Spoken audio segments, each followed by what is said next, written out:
Assalamualaikum warahmatullahi wabarakatuh. Selamat datang di podcast Ngariung, ngobrol asik dan inspiratif di Bandung. Ngariung, get ready and be updated. Perkenalkan, saya dengan Wulan dari Kantor Perwakilan Bank Indonesia Jawa Barat. Dan saya Agus Murahmat dari Kantor Perwakilan Bank Indonesia Cirebon. Wah, luar biasa sekali ya. Jadi kolaborasi antara Bank Indonesia Jawa Barat dengan Bank Indonesia Cirebon. Kita linkas satker ya Teh ya. Iya betul. Dan yang paling unik nih, Ngariung itu kan ngobrol asik dan inspiratif di Bandung. But in fact, Ya, but in reality, iya. kita nggak lagi di Bandung. Nah, kita lagi di mana nih Teh? Lokasinya di Cirebon. Wah, Luar biasa sekali. Mudah-mudahan Cirebon tetap nyaman seperti Bandung. Jadi biar bapak-bapak narasumber yang feels like home itu tetap, oh iya, Cirebon juga sama kok kayak Bandung ya. Betul sekali. Nah, sebelum kita mulai, dapat kami informasikan bahwa narasumber dan juga podcaster di sini sudah melakukan tes antigen. Betul. Dan hasilnya alhamdulillah adalah negatif. Jadi Sehat, semuanya sehat. Betul sekali. Jadi mohon izin kita membuka masker selama podcast berlangsung ya. Nah, Mas, saya mau tanya nih, kira-kira hari ini tuh temanya apa sih? Wah, pokoknya tema yang akan kita bahas ini keren banget, dan saya yakin untuk rekan-rekan milenial pasti setelah mendengarkan ya kan atau menyimak informasi yang nanti disampaikan akan langsung tertarik. Oke, apa tuh? Tentang Jadi, apa tuh? how to deal with tema sekarang tuh kayaknya keren banget gitu Oke. ya. Pasti persuasif banget nih temanya. Persuasif, Pasti oke. bakal kepincut lah intinya gitu Oke. ya. Karena kali ini kita akan membahas mengenai milenial agropreneur Mitra BI Jawa Barat. Wah. Dan ini sukses loh ya. Dan ini sukses banget. luar gitu. biasa. Dan yang uniknya adalah milenial agropreneur kan. Nah, gitu. Coba generasi milenial mana yang mau masuk ke agropreneur? Karena kan kalau kita nih, seumuran kita dong ya milenial. Iya, ya? betul. Kita kan orientasi untuk kerjanya adalah menjadi officer. Betul. Keren kan gitu ya. Coba. Kayaknya nggak kepikiran kalau untuk terjun di bidang pertanian. Itu dia. Tapi ternyata banyak cuan loh di sana. Nah, itu dia. Apalagi ya kalau ditanya anak milenial sekarang, cita-citanya jadi apa? YouTuber. YouTuber. Nanti halo guys, tiap Hai hari guys, update kayak gitu ya. betul sekali. Ngandelin AdSense. Nanti kayak Atta Halilintar ya. Iya. Cuan. Tuh. Tapi nggak kalah nih, milenial agropreneur juga Cuannya jangan Ya, dipertanyakan lah gitu ya. betul sekali. Sudah sangat menjanjikan, dan kita luar biasa sekali nih Teh ya. Ya. Kita kedatangan narasumber yang pasti inspiratif. Betul sekali. Yang akan memberikan insight kepada kita yang luar biasa seperti Betul. yang saya katakan sebelumnya. Betul. Pasti milenial akan kepincut. Betul. Nah, itu. Yang pertama kita ada Deputi Kepala Perwakilan Bank Indonesia Provinsi Jawa Barat nih, ada dua ya deputinya ya. Ada dua. Ini nih tamu-tamu Betul. spesial nih. Ya, selamat datang di Kota Cirebon kepada Pak Jeffrey De Putra dan juga Pak Bambang Pramono. Assalamualaikum Pak. Waalaikumsalam. Alhamdulillah, gimana kabarnya Pak? Alhamdulillah. Kalau udah kenyang pasti sehat berarti ya Pak? Kita bisa menikmati makanan yang disantap gitu. Betul sekali. Selanjutnya ada siapa nih Teh? Nah, tidak kalah penting nih karena kita sekarang podcastnya tuh di Cirebon ya. Betul. Berarti tentu saja ada Tuan kepala, rumah. betul Tuan rumah. ya. Ada kepala kantor perwakilan Bank Indonesia Cirebon, yaitu Bapak Hestu Wibowo. Selamat datang Bapak. Assalamualaikum Bapak. Nah, tadi kan kita temanya milenial agropreneur. Nah, Ini nih tamu yang ditunggu-tunggu. Tamu luar biasa. Luar biasa. Jauh-jauh diimpor dari Garut. wah, Iya, diimpor dari Garut loh ini loh. Siapakah itu? ya, kita sudah kedatangan Mas Rizal Fahreza. Beliau ini merupakan founder dan CEO ya? Atau Ya, founder founder gitu ya? CEO dari Eptilo. Betul. Eptilo itu apa? Nanti akan kita bahas. Betul Sabar. sekali, betul. Nah, tanpa kita tunggu lama-lama lagi nih ya, Ya, betul. langsung aja deh kita lanjut ya. Lanjut dong. Karena saya yakin selain kita yang penasaran, semua juga penasaran. Betul, betul. Tadi udah temanya itu milenial ya, Milenial, milenial agropreneur ya. Mungkin kita bisa ngobrol dulu dengan Kang Rizal ya. Nah, ya. Kang Bapak-bapak Rizal. mohon izin kita Mohon langsung ke izin Kang Rizal ya. terlebih dahulu Pak. Kang Rizal aja terus gak apa-apa. Baik Kang Rizal, tadi kan kita berbicara soal agropreneur dan Kang Rizal ini salah satu milenial agropreneur. Umur kita samaan? 11-12 lah ya. Oke Kang, boleh nggak Kang ceritain sedikit dong ke kita kenapa sih Kang Rizal tuh pengen banget di agropreneur gitu? Padahal Kang Rizal itu kan milenial yang which is nggak tuh? Which is tuh milenial lebih banyak YouTuber, digitalisasi, bahkan kalau mau bisnis tuh ya kafe, kayak booming banget, menjamur banget tuh kafe di dulu tuh menjamur gitu banget di mana-mana. Boleh nggak Kang ceritain sedikit kenapa sih pilihnya tuh agropreneur? Oke, terima kasih atas kesempatannya yang saya hormati Bapak para pimpinan BI Jabar, kemudian BI Cirebon. Di kesempatan yang baik ini Rizal coba sharing. Kita tarik mundur awalnya kebetulan Rizal mendapat pendidikan tinggi di bidang pertanian di salah satu universitas di Bogor. Nah, setelah dari IPB, Rizal berpikir kayaknya potensi balik ke daerah cukup menjanjikan. Nah, kita putuskan untuk balik ke daerah, tapi fokus terkonsentrasi mengembangkan PUD, produk unggulan daerah. Karena itu merupakan salah satu visi juga dari pengembangan pemerintah Jawa Barat, khususnya program Bank Indonesia BI Jabar. Nah, selama mengembangkan produk unggulan daerah, Rizal pilih awalnya jeruk. Kenapa jeruk? Lihat kalau Bapak Ibu jalan-jalan ke Garut, lambang kota Garut itu adalah tengahnya lingkaran itu kuning, itu jeruk. Memang Bapak Ibu terkenal bahwa jeruk Medan. Tapi ingat, lambang kota Medan itu bukan jeruk. Gitu kan, pantai, gunung dan lain-lain. Ini filosofis banget. Iya, jadi kan kita melihat secara garis besar perlu ada kecintaan ke daerah gitu kan. Rizal melihat, dan tadi kan melihat kepada cuan juga kan. Kita berpikir buah apa yang mudah didapat atau paling banyak disukai? Orang biasanya pasti menyebut kalau enggak jeruk, pisang gitu kan. Itu mudah, big and easy to feel gitu kan. Gitu kan. Jadi itu yang menjadi kayaknya permintaannya cukup menjanjikan, prospektif. Akhirnya Rizal pulang ke daerah, awalnya mengembangkan produk jeruk, dan ke cabai, komoditas cabai. Kenapa cabai? Ya setiap orang suka cabai gitu kan. Dan lihat itu cuan-cuannya dari cabai luar biasa saat ini gitu kan. Apalagi cabai salah satu komoditas barang pokok penting yang mempengaruhi target inflasi saat ini.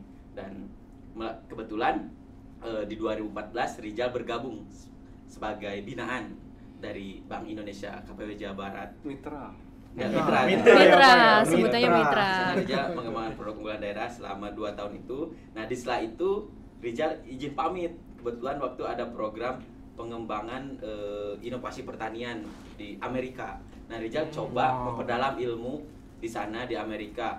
Jadi mulai dari utara, dari San Francisco atau dari Sacramento, dari Davis sampai ke South, ke Los Angeles, Rizal pelajari. Karena memang barometer pertanian di Amerika West Coast, daerah barat, California barat, itu tanahnya subur-subur. Pernah ke sana, San Francisco? Enggak. Mungkin kelar dari sini kita dapat tiket giveaway. Betul. Di sana. Betul. Jadi selama di sana 2 tahun lebih Rizal banyak belajar, dan akhirnya orang-orang dari memang ini pertaruhan, tapi industri terbesar di Amerika udah coba Rizal pelajarin. Kemudian pertanian inovasi pertanian udah Rizal pelajarin, ya akhirnya berlabuhlah balik ke daerah. Memang diimpikan kadang di setiap waktu kosong itu Sabtu Minggu itu Rizal nongkrongnya nggak kayak orang lain yang banyak uang di Las Vegas gitu kan, di Liberty. Saya milihnya di mana coba? Di Oakland, di pelabuhan. Di sana saya kalau sore-sore sambil di taman pelabuhan itu melihat kren-kren besar, kemudian kapal-kapal besar, meratus, spill, itu luar biasa.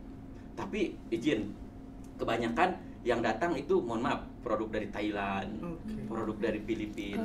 Nah, itu kan menjadikan kenapa Indonesia gak bisa gitu kan. Nah, itu mahal bagi saya. Jiwa raga cinta Indonesianya bergetar gitu ya. Tapi kalau orang lain sibuknya di Las Vegas di mana gitu kan. Saya banyak di pelabuhan Oakland itu semua pintu masuk barang-barang ekspor dari Asia dan lain-lain biasanya ke barat, ke pantai barat, ke Oakland. Dari sana didistribusikan ke wilayah 50 negara bagian di Amerika.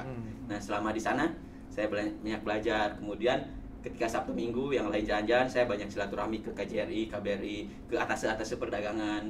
Saya datengin satu persatu di sana. Jadi ketika mendarat pertama di San Francisco, yang saya lakukan selama 1,5 tahun ini, saya akan bertemu profesor ini, saya akan mengunjungi kampus ini.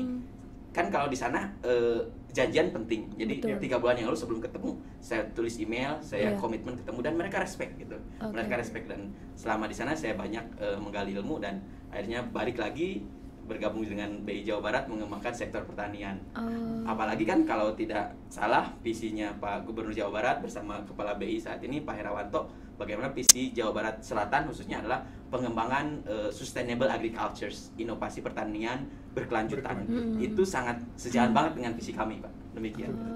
Wah, ini luar biasa, historinya keren banget. Betul sampai banget. magang, bukan jalan-jalan, ini Iya, magang luar magang. negeri nyari ilmu gitu Iya, ya, sampai ke negeri Paman Sam. Betul, magangnya nggak main-main di Nggak Amerika. main-main. Kalau kita sore-sore biasanya gitaran, ngopi, arak senja. Ini beda. Saya Wah, beda. nyari inspirasinya beda. Coba kalau ditanya nongkrongnya di mana? Kalau saya di Taman Vanda. Kalau ini di Auckland. Oke. Wah, ini keren banget Keren historinya banget. ya. Iya, betul dan Pengen ya kayak gitu ya? Iri jiwa, ya? betul banget. Jiwa patriotismenya tuh tinggi banget. Ya. Dari udah sampai di Amerika, mau balik lagi coba. Ya. Kalau sekarang anak milenial mah ya udah netep aja di sana gitu kebanyakan kan. Nah, sekarang pertanyaannya nih Kang ya.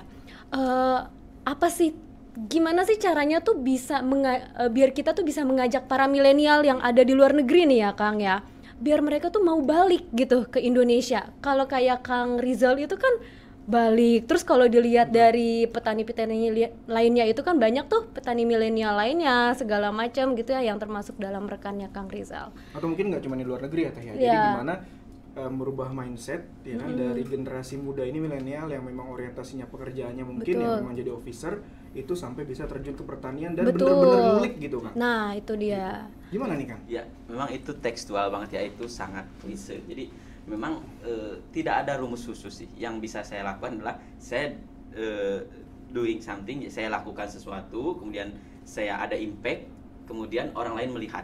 Nah, kan biasanya karakteristik di kita itu seeing is believing gitu kan. Yes. Orang mereka melihat, percaya dan mereka menjadi follower mengikuti. Itu yang saya lakukan.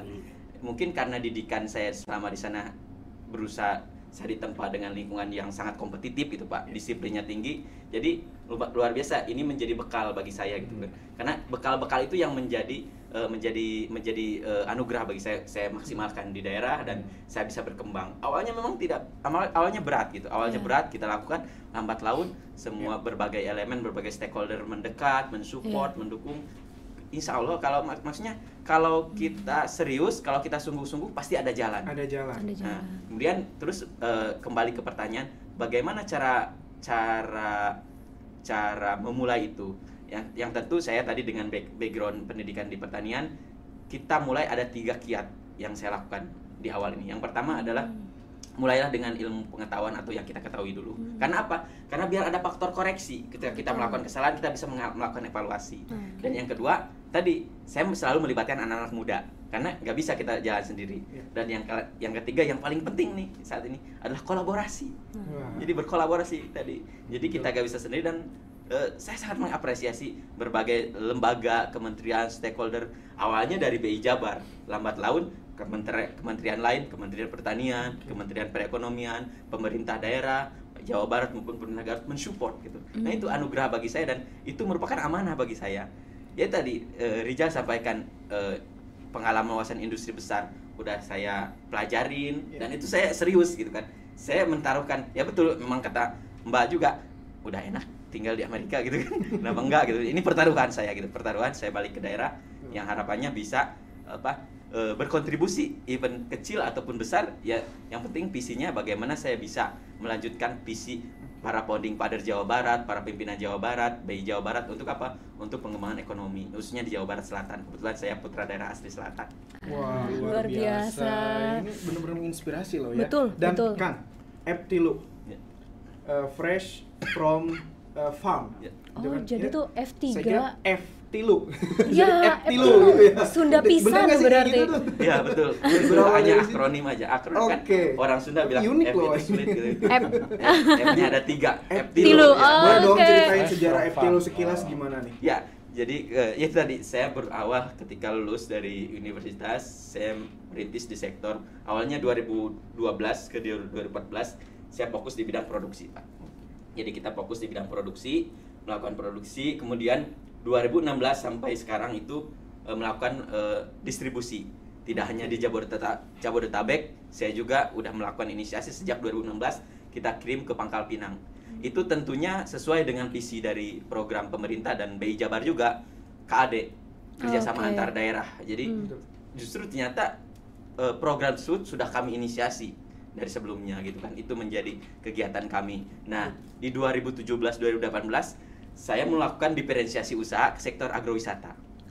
Kenapa melihat agrowisata? Karena saya lihat tren tahun 2017 saja hampir 2,3 juta orang yang datang berkunjung ke Garut. Itu limpahan dari Bandung.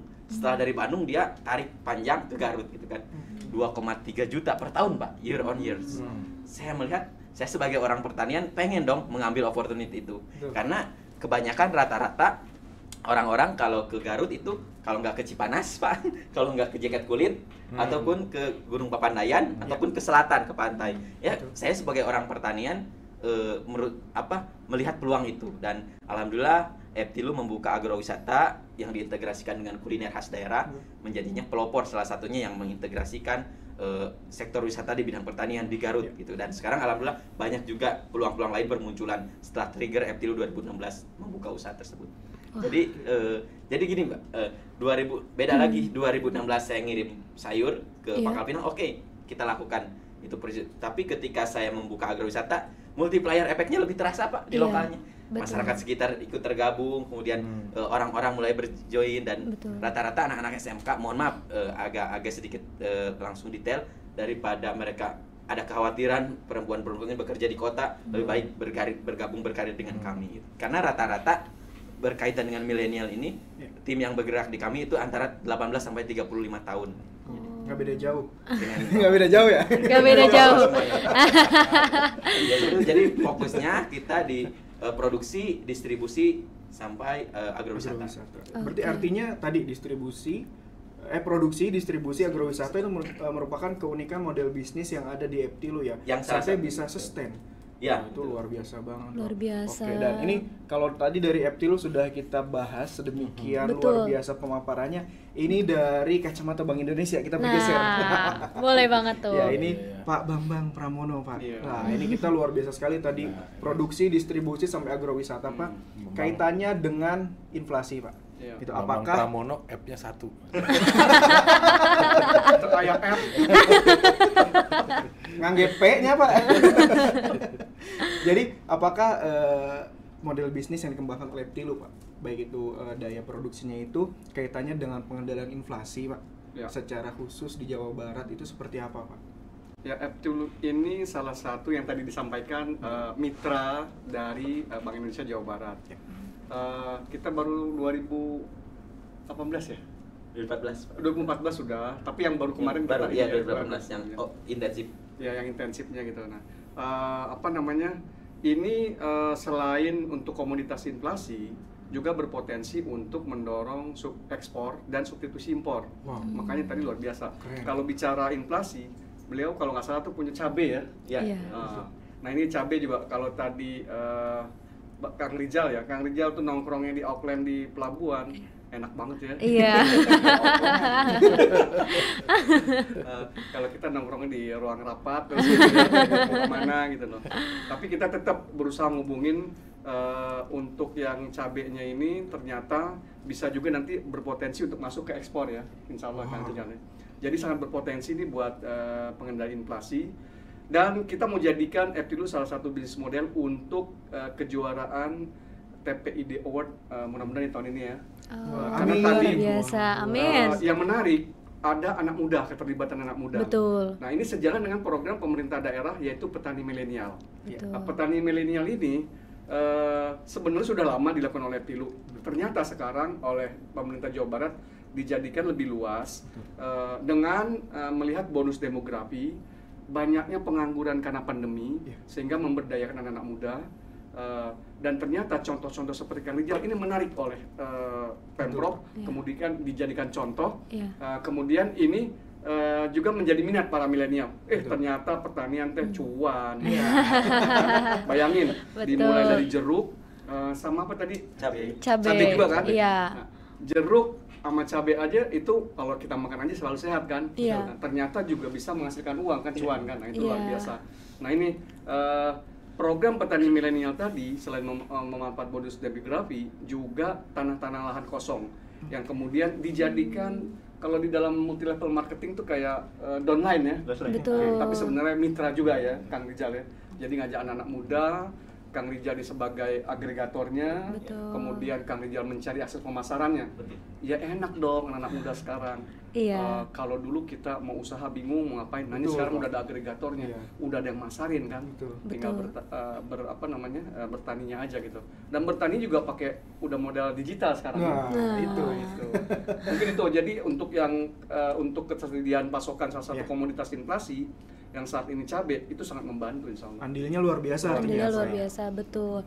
Jadi tidak hanya pengendalian inflasi ya Pak, tadi Bapak jelaskan, tapi juga sektor pertanian tuh, karena bisa mensubstitusi impor dan juga mendorong ekspor ya. Tadi kalau bisa potensi yang luar biasa tadi sudah disampaikan bahwa ada potensi untuk ekspor. Betul. Ya, potensinya luar biasa sekali. Kang, mimpi apa sih Kang bisa sampai sebesar ini? Betul. Nah, Bapak, Pak Bambang, saya mau nanya nih Pak. Tadi kan Bapak menjelaskan mengenai Eptilu itu tuh sangat berpotensi ya Pak ya. Dari segi sektor pertanian maupun juga pengendalian inflasi, bahkan ingin menjadikan program inovasi di TPD Award ya Pak ya. Nah, bagaimana sih Pak pandangan Bapak apabila model bisnis atau seperti Eptilu ini nih dapat direplikasi ke UMKM atau pertanian yang lainnya nih Pak? Ya sangat, tadi saya lupa menyinggung apa yang disampaikan Kang Rizal. Itu setelah pertanian masuk ke agrowisata. Nah, concern Bank Indonesia selain bicara inflasi yang itu adalah harga di dalam negeri, tetapi hubungan dengan luar negeri yang kemudian ke nilai tukar kepada ekspor dan kemudian substitusi impor, agrowisata ini juga berpotensi mengurangi turis domestik ke luar negeri. Betul. Nah, apalagi nanti kalau bisa kemudian mengembangkan wilayah selatan, misalnya Kang Rizal merambah ke sana gitu ya, di wilayah selatan. Didoain Kang. Amin. Tempatnya keren, kemudian ada tempat makannya yang sirkular ekonomi gitu ya. Wah, itu lebih keren lagi. Jadi tempat wisata. Nah, itu bisnis model seperti ini sangat bagus untuk kita replikasi di berbagai tempat. Nah, makanya kita Bank Indonesia bersama arahan Pak Hera tentunya Kepala Perwakilan itu akan terus bersama Eptilu mengembangkan replikasi, memperbanyak model-model bisnis di mana Kang Rizal ini akan menjadi salah satu pembina kali ya, pendampingnya gitu ya, untuk kesuksesan Jawa Barat ya kan, sebagai lumbung pangan, terutama komoditas inflasi, salah satunya adalah cabai, nanti bisa kemana-mana juga ya Kang ya. Dan juga untuk tadi meningkatkan ekspor melalui mencegah turis dalam negeri keluar. Betul. Mudah-mudahan juga mengundang wisatawan masuk ke dalam kan gitu kan. Betul. Luar biasa. Luar biasa sekali ya itu ya. Ternyata kan sebenarnya banyak ya yang ada agro edu wisata, tapi ternyata Kang Rizal tuh yang lebih potensi ternyata ya. Luar biasa loh. Kita jadi penasaran loh. Kali aja setelah ini diundang. Buat main-main ke sana gitu. Nah, Kang Rizal ini kan kembali lagi ya ke Kang Rizal nih. Kang Rizal ini kan salah satu milenial ya. Milenial itu teknologi. Iya, biasanya tuh nggak lepas dari teknologi. Dengan Betul, tidak lepas dari teknologi atau gadget ya. Nah, Kang boleh cerita nggak Kang? Kira-kira kalau di Eptilu sendiri nih, apakah sudah ada yang terotomasi atau misalnya sudah ada robotisasi atau bagaimana Kang? Atau digitalisasinya dalam gitu. bentuk apa gitu. Ya, terima kasih pertanyaan. Kebetulan ini yang sedang kita garap dengan Bank Indonesia KPU Jawa Barat. Jadi bagaimana membangun the entire ecosystem digital. Betul. Whole-nya mulai dari end to end. Mulai dari farm manajemennya, mulai dari database si petaninya, mulai database satelit lahan per petaninya, sampai estimate yield hasil si petani, tiap petani. Sehingga itu akan menjadi basis data terpadu yang akan kita dapatkan. Harapannya modeling di Garut bisa kemudian di 27 kota dan kabupaten misalnya di Jawa Barat. Nah, itu harapan kami. Itu yang sedang kita kerjakan bersama BI Jabar. Itu dari segi farm manajemennya. Kemudian maju sedikit ke sektor post harvest management, penanganan pasca panennya. Kemudian arahnya ke logistik, bagaimana pengiriman bisa kita tracing si sopir mengirim ketika ke Jakarta, ketika posisi di Padalarang kita masih mengetahui, sehingga estimasi sampainya kita ketahui, dan harapannya nanti sampai ke konsumen akhir traceability kita lakukan. Jadi the whole entire ecosystem agriculture itu yang sedang kita bangun dan persiapkan bersama Pak Herawanto di Jawa Barat. Luar biasa. Ini inovasi dalam bentuk digitalisasi yang luar biasa. Semoga lancar nih kan. Amin. Keren banget loh, dari datanya juga udah mappingnya luar biasa. Jadi sesuai dari data hulu ke hilir ya. Betul. Kayak integrated gitu ya semuanya jadinya ya. Tepat sekali, dan itu akan menjadi kayak bank data kita, bank data untuk pertanian di Jawa Barat gitu kan. Kan banyak mungkin beberapa retail dan lain udah melakukan, kenapa tidak pertanian pun bisa. Tapi kebanyakan mereka berpikir dalam satu sisi, misalnya sisi perdagangan saja, marketplace dan lain-lain. Kita harus holistik gitu. Kita coba secara holistik dari karena belum banyak orang yang mengerjakan dari sisi farm manajemennya. Kebetulan kita punya expertise di sana, kita terapkan di sana sampai kita bergabung secara keseluruhan gitu. Oke, wah ini luar biasa Kang. Nah, jadi ini Kang Rizal sudah, kita ini mau menanggapi nih ya, mendengarkan tanggapan dari Pak Jeffrey, Pak. Iya, terima kasih. Jadi gini Pak, tadi kan sudah dijelaskan Eptilu luar biasa ya Pak ya. Nah ini kita sudah mendengarkan juga potensi yang luar biasa dari Eptilu. Nah ini gimana pandangan Bapak gitu ya, ketika Eptilu ini ada kemungkinan untuk direplikasi tadi 27 kabupaten kota di wilayah Jawa Barat, untuk terwujudnya atau demi terwujudnya Jabar Digital Province. Nah. Gimana nih Pak? Iya, makasih. Saya sebetulnya dengerin Kang Rizal ini sempat kepikir mau ganti profesi ya. Sempat kepikiran gitu. Tapi ini keluar dari ruangan ini. Makasih. Habis pensiun. Makasih. Memang ini apa yang dibangun oleh Kang Rizal ini satu hal yang sangat baik, sangat relevan dengan apa yang kami di Bank Indonesia garap sekarang ini. Kita tahu bahwa digitalisasi ini merupakan satu concern yang sangat mendapatkan perhatian yang banyak di tingkat nasional maupun di tingkat global. Kita tahu bahwa di presidensi G20 sekarang, di mana Indonesia juga memperoleh mandat untuk mengkoordinir G20 ini, juga digital ini juga mendapatkan porsi yang luar biasa banyak gitu ya. Nah, digitalisasi terutama di daerah ini concernnya juga di tingkat nasional ini sudah demikian jadi concern yang sangat strategis, di mana ada juga Kepres-nya itu, Kepres mengenai percepatan perluasan digitalisasi daerah di tahun 2001 lalu ya, kalau nggak salah. 2021 ya Pak. Ya. Nah ini sejalan dengan itu memang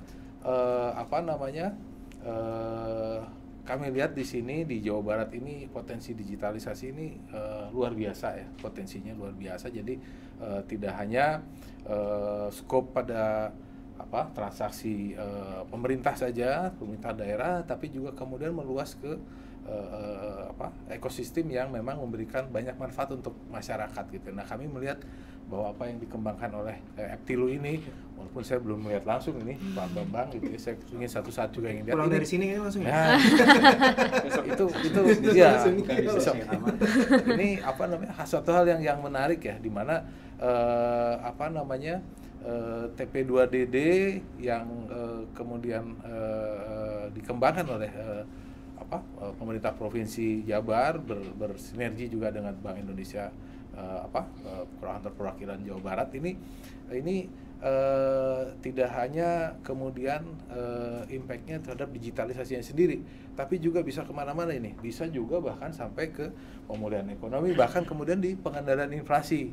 Nah ini yang kami dalam beberapa hari ini juga memberikan perhatian yang lebih, bagaimana sinergi daripada TP2DD ya, tim percepatan perluasan digitalisasi daerah, bersinergi dengan tim pengendalian inflasi daerah ya, Pak Bambang. Ini melihat hal-hal yang seperti ini merupakan satu milestone lah barangkali yang sangat baik, yang kemudian bisa direplikasi ya oleh tempat-tempat lain. Kita tahu memang dalam rangka mewujudkan Jabar digital province ini memang sudah ada juga beberapa proyek-proyek yang sangat baik, ada pasar digital, ada desa digital dan lain-lain. Ini juga salah satu bentuk yang memang kemudian bisa dicontoh bagaimana satu pengembangan lahan pertanian yang kemudian pada saat dia dikembangkan secara menggunakan juga ekosistem digital, ternyata tadi juga bisa lebih efisien ya. Kemudian dalam hal